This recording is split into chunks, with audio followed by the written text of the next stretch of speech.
World cup के लिए पाकिस्तानियों के भारतीय वीजे जारी न होने का मुतालबा। सीनियर सहाफ़ी हामिद मीर भी मामले में कूद पड़े।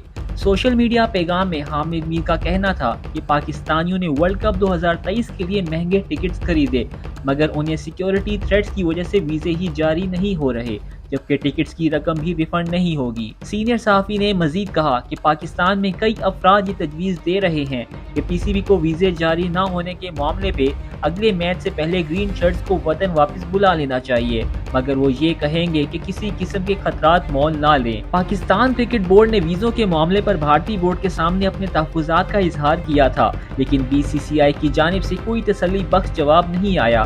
ताहम आईसीसी ने यकीन दिलाया कि पाकिस्तानियों को वीज़े जारी करने पे काम जारी है और मसले को हल करने के लिए हर मुमकिन कोशिश की जा रही है।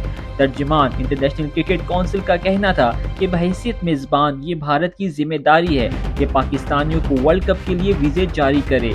आईसीसी इस अमल को मुकम्मल सपोर्ट करेगी।